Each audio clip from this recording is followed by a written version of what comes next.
اللہ تعالیٰ نے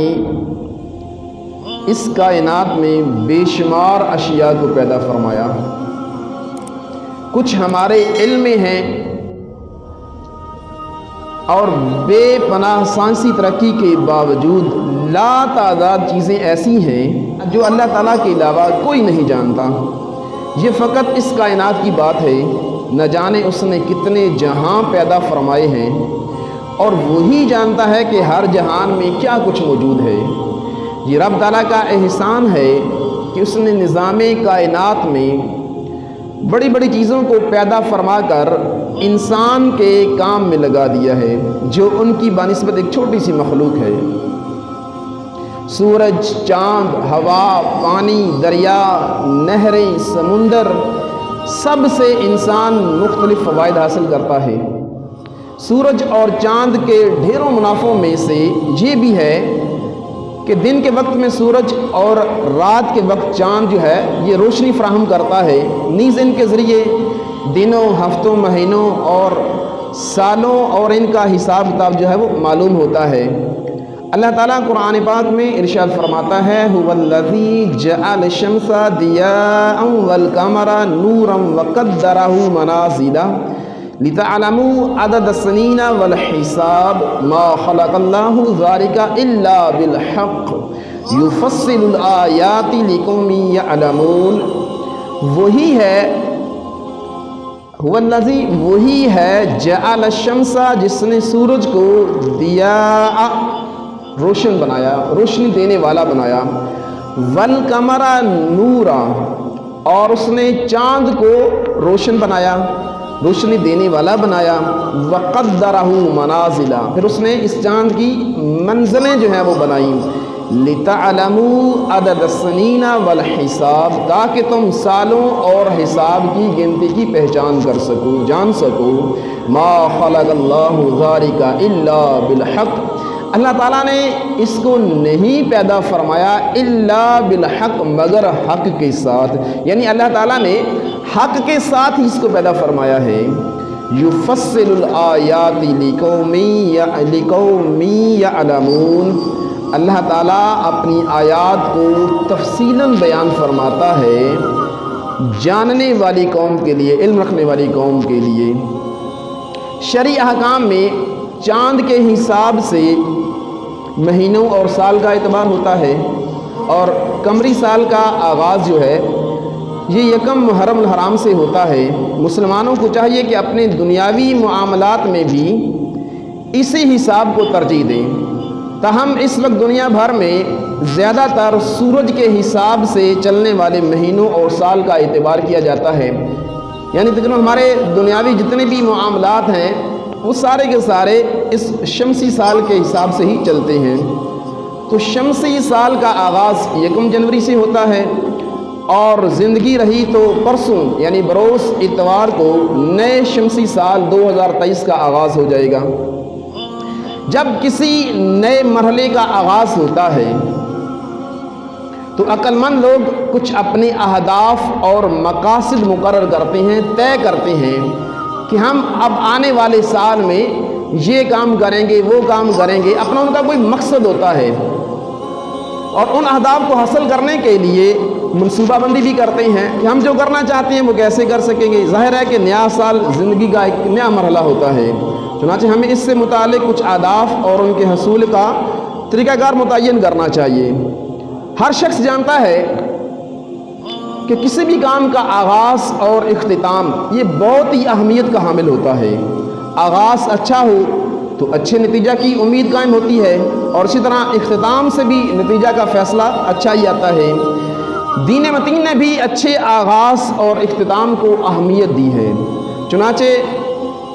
شریعت مطہرہ کے اندر انسانی گفتگو کا آغاز عمدہ بنانے کے لیے یہ حکم دیا جاتا ہے کہ جب بھی کسی کے گھر یعنی جب بھی کسی مسلمان کے گھر میں کوئی بچہ پیدا ہوتا ہے تو جب وہ گفتگو کرنے لگے، بولنا چاہے، تو اس وقت اس کے سامنے اللہ اللہ کا ذکر کرنا چاہیے، تاکہ جب بچہ بولے تو سب سے پہلے اس کی زبان سے جو لفظ نکلے وہ اللہ تعالیٰ کا نام نکلے. پھر اس کو آہستہ آہستہ لا الہ الا گفتگو کرنا شروع کر دے تو پھر اس کے سامنے کلمہ شریف کا ورد کرتے رہنا چاہیے، اس کو پڑھانے کی کوشش کرنی چاہیے، تاکہ جب وہ دیگر جملے بولتا ہے، الفاظ بولتا ہے،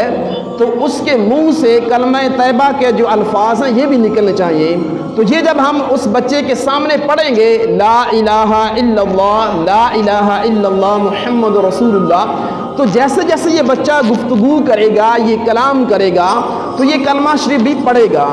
تو یوں اس کی زندگی کا جو ایک آغاز ہے وہ اللہ کے نام سے ہوگا، یعنی ایک اچھے طریقے کار سے ہوگا۔ اور یہی ہمارے دین کی جو ہے وہ تعلیم ہے، ترویج ہے، کہ ہمیں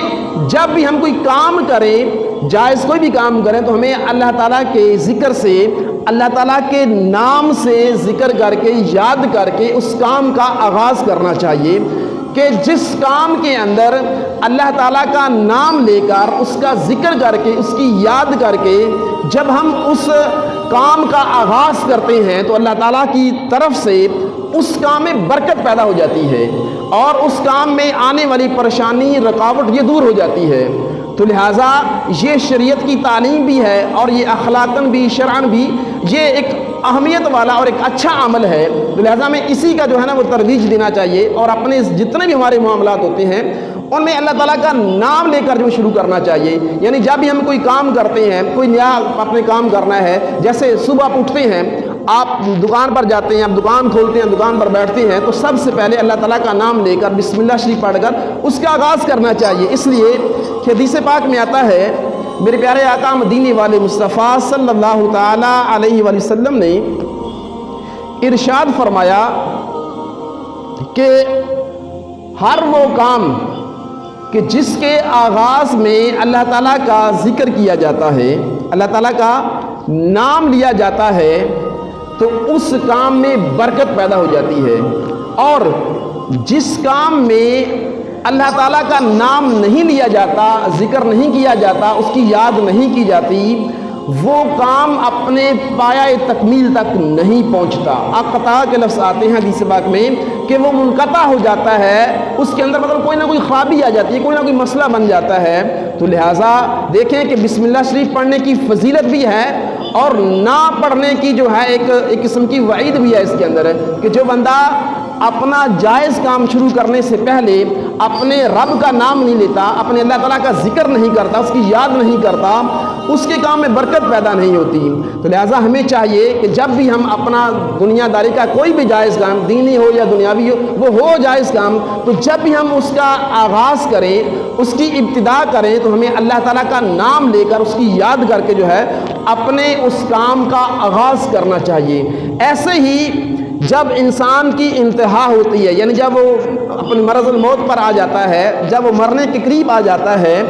ایک تو وہ موت ہوتی ہے جو اچانک آ جاتی ہے، اور ایک وہ موت ہوتی ہے کہ بندہ بیمار ہوتا ہے، کوئی ایکسیڈنٹ ہوتا ہے، وہ زخمی ہو جاتا ہے، تو اب بندے کو بھی سمجھ آ رہی ہوتی ہے، اور جو دیگر لوگوں کو بھی سمجھ آ رہی ہوتی ہے کہ اب اس کی زندگی کے ایام، اس کی زندگی کی گھڑیاں وہ اپنے اختتام کو پہنچنے والی ہیں۔ تو وہاں پر بھی ہماری شریعت، ہمارا دین ہمیں یہ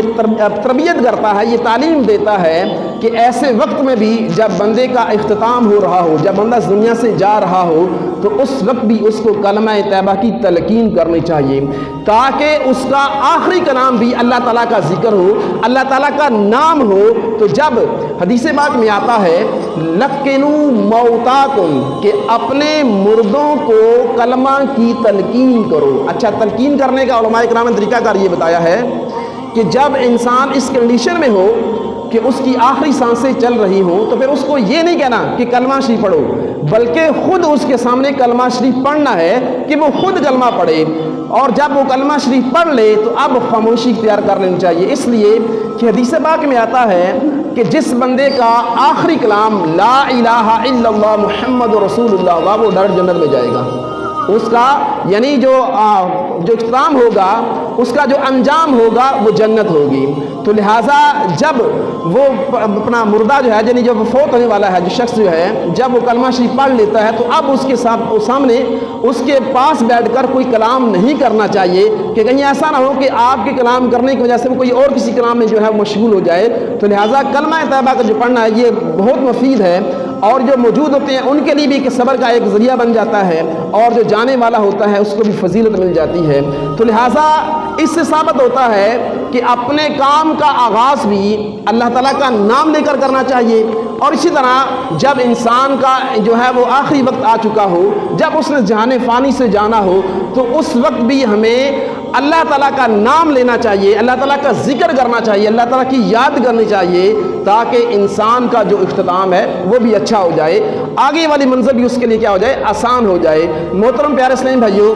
اب چونکہ شمسی اعتبار سے اس سال کا جو ہے وہ انتہا ہو رہی ہے، وہ یہ ختم ہونے کو جا رہا ہے، اور آگے نیا سال آنے کو آ رہا ہے، اور چند ایک گھڑیاں رہ گئی ہیں، کم میں چند گھنٹے ہی سمجھ لیں کہ رہ گئے ہیں، اور اس کے بعد ایک نئے سال کا آغاز ہو جائے گا۔ محترم بزرگوں اور پیارے اسلامی بھائیو، ہمیں بھی چاہیے کہ جب ہم اپنے نئے سال کے اندر داخل ہوں تو ہمارا انداز کچھ اس طرح ہونا چاہیے کہ اللہ کے ذکر کے ساتھ ہونا چاہیے، اللہ کی یاد کے ساتھ ہونا چاہیے، اور زندگی کے اندر ایسے ہمارے جو ہے وہ مقاصد ہونے چاہیے کہ جو ہمیں دنیا میں بھی جو ہے وہ فائدہ دیں، اور ہماری آخرت، ہماری قبر، ہماری جو انجام ہے وہ بھی ہمارا بہتر ہو جائے۔ تو اس طرح کے ہمارے جو ہیں وہ اہداف ہونے چاہیے، ہمارے ہدف ہونے چاہیے، کہیں ایسا نہ خدا نہ خاصا کہ ہم کوئی جو ہے وہ غلط کاموں کی پلاننگ کر رہے ہوں، کوئی برے کام کی، یا کوئی کسی ایسے کام کی پلاننگ کر رہے ہوں کہ جو اللہ تعالیٰ کی ناراضی کا سبب بنتا ہو، جو اللہ تعالیٰ کی نافرمانی کا سبب بنتا ہو، تو اس سمے توبہ کر لینی چاہیے۔ تو دونوں کام ہیں، تو کیونکہ اب سال کا جو ہے وہ بالکل اختتام ہے، تو ہمیں اپنا محاسبہ بھی کر لینا چاہیے کہ 2022 کے اندر میں نے کیا کھویا، کیا پایا، اور اس سال کے اندر میں کتنے نشیب و فراز سے گزرا ہوں، میں نے اپنے اس سال کے اندر کتنی ٹریجڈیز، کتنے حادثات دیکھے ہیں، اور میں نے کتنے ایسے اپنے جاننے والے، اپنے دوست، اپنے رشتہ دار، اپنے محلے میں سے، اپنی مارکیٹس میں، اپنے علاقے میں سے، جہاں پر بھی میں رہتا ہوں اور جہاں میں کام کرتا ہوں، اس میں کتنے ایسے ہیں جو میرے ساتھ تھے اس سال میں، لیکن ابھی وہ میرے ساتھ نہیں ہے، اس جہان فانی سے کوچ کر چکے ہیں۔ تو ایک تو یہ ہے کہ نئے سال کی پلاننگ، اور دوسرا پھر اپنا محاسبہ بھی کرنا ہے کہ اس سال کے اندر میں نے کتنے حادثات دیکھے، کتنے میں نے نشیب و فراز دیکھی، کتنی میں نے خامیاں دیکھی، کتنی میں نے پریشانیاں دیکھی، اور جن کا مجھے سامنا کرنا پڑا ہے۔ محترم اور پیارے اسلامی بھائیو، ہمیں یہ جو آخری جو گھڑیاں ہوتی ہیں،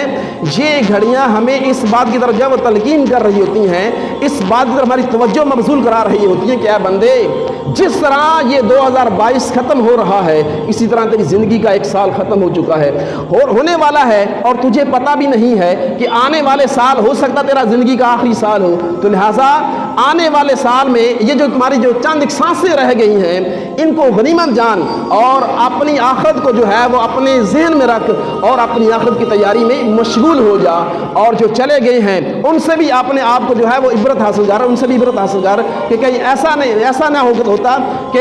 یہ جو مرے ہیں ان میں سے تمہارا بھی شمار ہو جاتا۔ تو لہٰذا یہ جو وقت ہیں، یہ جو گھڑیاں ہیں، ان کو غنیمت جان، اور ان کو غنیمت جانتے ہوئے اپنی زندگی کے جو چند ایک لمحے رہ گئے ہیں ان کو اچھے طریقے سے گزار۔ لیکن بدقسمتی کے ساتھ ہمارے ہاں اب سارے کام جو ہمارے بہت سارے یعنی ایسے کام ایسے ہیں کہ جو ہم اغیار سے لے کر کر رہے ہیں، حالانکہ ان کا دین کے ساتھ، ہمارے اسلام کے ساتھ ان کا کوئی تعلق نہیں ہے۔ یہ نیو ایئر نائٹ یعنی یہ جو مغرب میں بالخصوص بہت اہتمام کے ساتھ منایا جاتا ہے، لیکن اسلام کے اندر اس کا کوئی کنسپٹ نہیں ہے۔ جیسے ہی رات کے 12 بجتے ہیں تو وہاں پر جس طرح آتش بازی اور شراب کا جو ہے وہ ایک سلسلہ ہوتا ہے، اور بھینگا مشتی، پتہ نہیں نہ جانے کیا کیا وہ کام کرتے ہیں، اور بدقسمتی سے کچھ سالوں سے اب ہمارے ملک کے اندر بھی یہی کام شروع ہو چکا ہے کہ جیسے ہی 12 بجتے ہیں ہوائی فائرنگ شروع ہو جاتی ہے، ون ویلنگ کا سلسلہ، اور نوجوانوں کی دھما چوکڑی، ون ویلنگ کرنا اور سلنسر نکال کر موٹر سائیکل کی آوازیں نکالنا، اس طرح کے نہ جانے اتنے غلط کام کرتے ہیں۔ ان کاموں کا اسلام کے ساتھ کوئی تعلق نہیں ہے، نہ یہ عقلاً درست ہے، نہ یہ نقلاً درست ہے،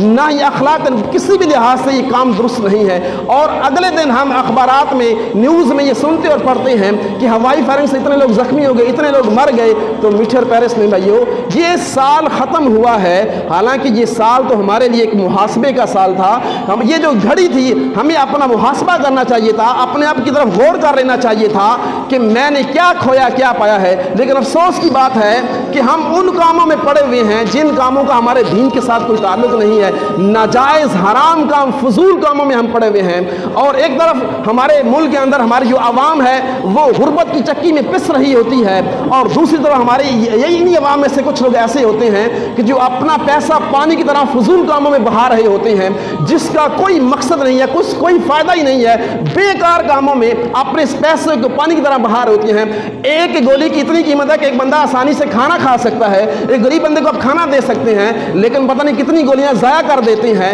میٹھے اور پیارے اسلام بھائی, اس کا کوئی فائدہ بھی نہیں ہے, الٹا آپ کے مال کا ضیاع ہے, آپ کے مال کا جو ہے وہ اخراج ہے جس کا کوئی فائدہ نہیں ہے, اور اگلے جہان اس کا حساب بھی دینا ہے. محترم پیارے اسلام بھائی, ہم مسلمان ہیں اور ہمارا یہ عقیدہ ہے کہ ہم نے مر جانا ہے, اس جہان فانی کو چھوڑنا ہے, اور دنیا کے اندر یہ جو ہم نے شب و روز جو گزارے ہوتے ہیں, جو ہمارے اعمال ہوتے ہیں, ان کا ہم نے آگے جا کر حساب بھی دینا ہے. جب یہ عقیدہ ہے تو ہم اپنے اعمال کی طرف کیوں نہیں غور کرتے, کیوں نہیں ہم سمجھتے کہ ہم جن کاموں میں پڑے ہوئے ہیں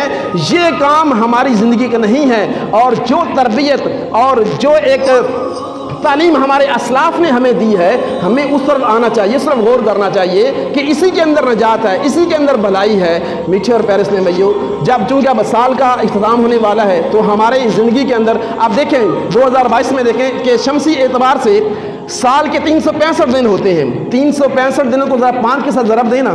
کتنی وہ تعداد بنتی ہے, تو دن میں 5 نمازیں فرض ہوتی ہیں. ہم نے کتنی نمازیں پڑھی ہیں 2022 کے اندر, ذرا غور کر, ہم میں سے ہر بندہ غور کر لے کہ 365 کو 5 کے ساتھ ضرب دے, کیا یہ جو فگر آتا ہے اس کو ہم نے طے کیا ہے کہ نہیں کیا ہے, اس کے اندر کوئی کمی کوتاہی تو نہیں رہ گئی ہے. میٹھے اور پیارے اسلام بھائی, اسی طرح روزے دیکھ لیں, زکوٰۃ دیکھ لیں, اور دیگر ہمارے خیر دیکھ لیں, کتنے ہم نے کیے ہیں. یعنی وہ کام جو ہم پر فرض ہے, ایک تو وہ نا کہ جو مباح ہیں جائز ہیں وہ ایک الگ بات ہے, لیکن جو ہم پر فرض ہیں جن کا کرنا ہمارے لیے ازحد ضروری ہے, یعنی کرنا ہی کرنا ہے, تو کیا ہم نے ان کاموں کے اندر اپنی وہ جو گنتی ہے اس کو پورا کیا ہے کہ نہیں کیا؟ اگر نہیں کیا تو ان کو بھی کرنا چاہیے. اور نئے سال کا آغاز, اس کے اندر نئے اہداف جو رکھنے ہیں وہ یہ ہوں کہ میں اپنے رب تعالیٰ کی جو ہے وہ عبادات کروں گا, جو مجھ پر 5 وقتہ نماز فرض ہے میں اس کی پابندی کروں گا, اگر صاحب نصاب ہوں تو زکوٰۃ ادا کروں گا, صاحب نصاب ہوں تو میں حج ادا کروں گا. اس طرح جو دیگر مجھ پر جو حقوق آتے ہیں, حقوق اللہ کے ساتھ ان کا تعلق ہے یا حقوق العباد کے ساتھ ان کا تعلق ہے, تو ان کی ادائیگی میں کروں گا. تو کیوں جب یہ نیتیں اچھی ہو جائیں گی تو انما الاعمال بالنیات, حدیث پاک میں آتا ہے کہ اعمال کا دار و مدار نیتوں پر ہے. جب انسان کی نیتیں اچھی ہو جائیں گی, وہ اس کی پلاننگ نیک ہوگی, تو اگر اس کی موت آ بھی جاتی ہے لیکن ان اچھی نیتوں کا اس کے فائدہ تو ملے گا نا, اس کو ثواب تو ملے گا نا. لیکن خدا نہ خاصہ اگر پلاننگ ہی بری ہوئی, اللہ تعالیٰ کی نافرمانی والا کوئی جو ہے وہ ذہن میں ہوا اور اسی پر موت آ جائے, تو پھر اب غور کر لینا چاہیے کہ میرا خاتمہ کیسا ہو رہا ہے. محترم پیارے اسلام بھائیو, ہمارا دین ہمیں جس چیز کی تعلیم دیتا ہے ہمیں اپنے دین کی تعلیم کی طرف آنا چاہیے اور ان برے کاموں کو چھوڑنا چاہیے, اغیار کے فیشن کو, اغیار کے طریقہ کار کو ہمیں چھوڑنا چاہیے, اور اسلام کو فالو کرنا چاہیے اور اپنے اسلاف کو فالو کرنا چاہیے جنہوں نے ہمیں دین کا پریکٹیکل ایک طریقہ کار بتایا ہوا ہے. کہ چونکہ ہمارے تہوار کی ایک ہر ایک کی جو ہے وہ ڈیفینیشن ہے, اس کی پوری تفصیل ہے, اس کی پوری تعلیم ہے, ہمیں اپنے تہوار کو اس طریقہ کار کے مطابق جو ہے وہ منانا چاہیے تاکہ ہماری یہ دنیا بھی بہتر ہو جائے اور ہماری آخرت بھی بہتر ہو جائے. اللہ تعالیٰ کی بارگاہ میں دعا ہے کہ چند ایک باتیں میں نے آپ کی بارگاہ میں پیش کی, رب تعالیٰ ہم سب کو عمل کرنا